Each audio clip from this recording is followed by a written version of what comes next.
Hello everyone, this is the inspector, Dave Fernicola, back with you for the Razor Company. Hey, it's great to be with you guys again. Want to go over, talk about today a subject that you've probably heard about. I have my own ideas. I've been doing wet shaving for 10 years now. My own ideas of what I think of in terms of talk about razor aggressiveness. Okay, what makes an aggressive razor? A few factors. Some you might agree with me, some might not. This is just my views of what's going on here, how I see it. Okay, let me just start out by saying traditionally there's two factors that we think about. We think of razor aggressiveness. That's one, the blade exposure, two, the blade gap. Now, I'm going to give you a few examples of some razors that I have. When we think of blade gap, okay, this is there's different head geometries, which I say. One of them is most common is what I call an Edward Jagan Merkur type head. And this is one of an example. And you see it's, just three-piece. And you see the gap in between, okay, the toe cap and the base plate. And these types are, this is not a huge blade gap. And they're about like a medium aggressive, mild to medium aggressive shave. Okay, just understand that with all I'm going to show you here, if you have a real aggressive razor, you can tone that down with a less sharp blade if you'd like. So there's customization involved. So that's one. The other thing is we're going to go over, I told you about the blade gap. Yeah, that's one factor.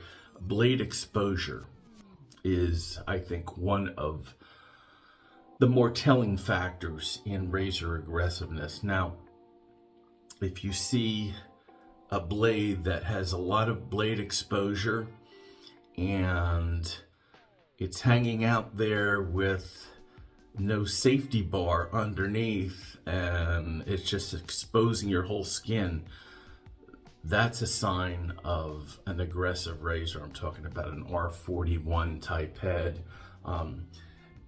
And that's an open comb. Now, all open combs do not have to be aggressive, okay? It just where that blade, how much blade is exposed without having a safety bar, which is a determining factor. I'm gonna give you another example, one of my twist to open. This is like an open comb here, but you see, you have the blade and then you have the safety bar, like sort of right underneath the base plate, okay? And this twist to open razor, this is not going to be an aggressive shave. I used this before, because you have that right in front, okay?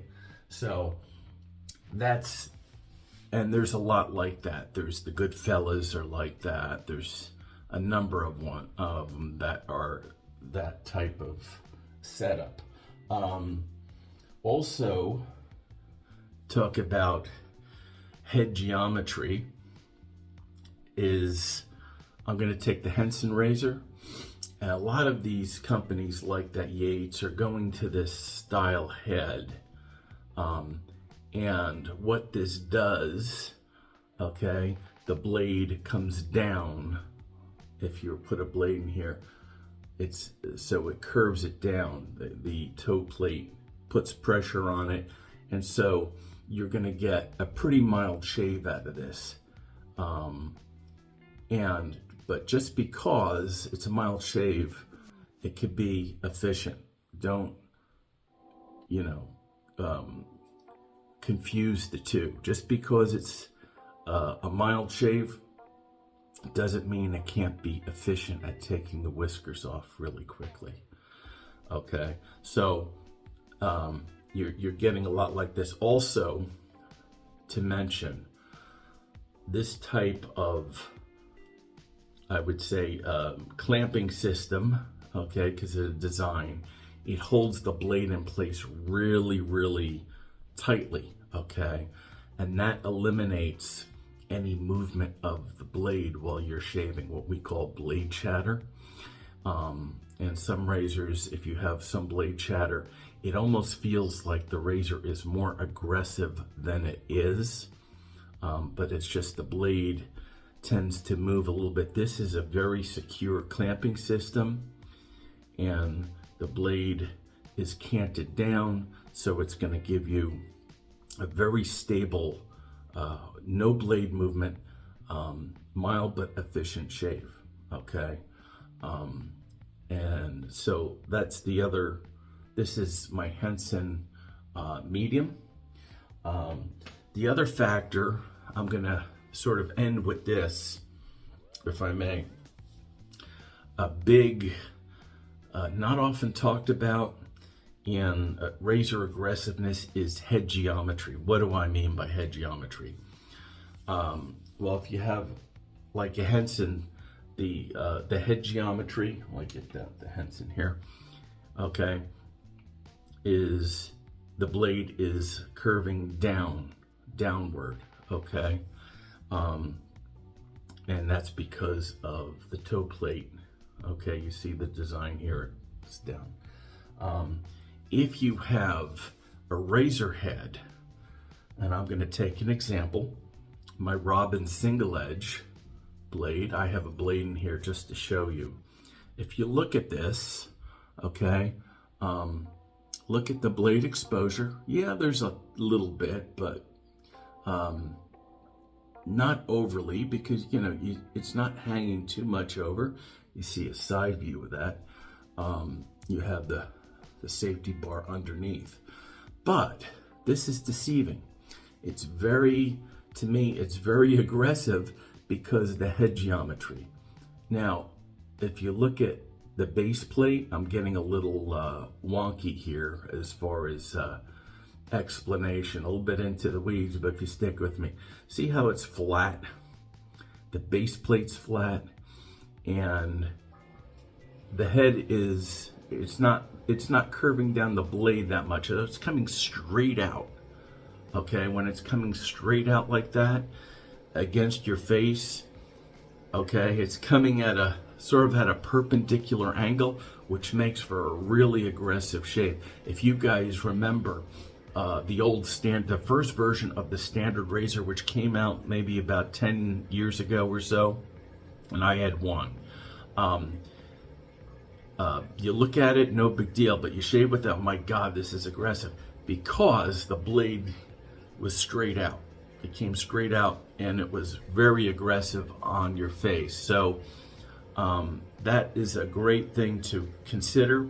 Now, since then, the standard has made their second version. Okay, it's the head geometry is not like this. It's more like, so it's a lot more comfortable shave. It's a milder shave. Okay, so the other thing is, guys, get on the forums, ask questions. If you're not sure, ask questions about guys who have the razor before you buy.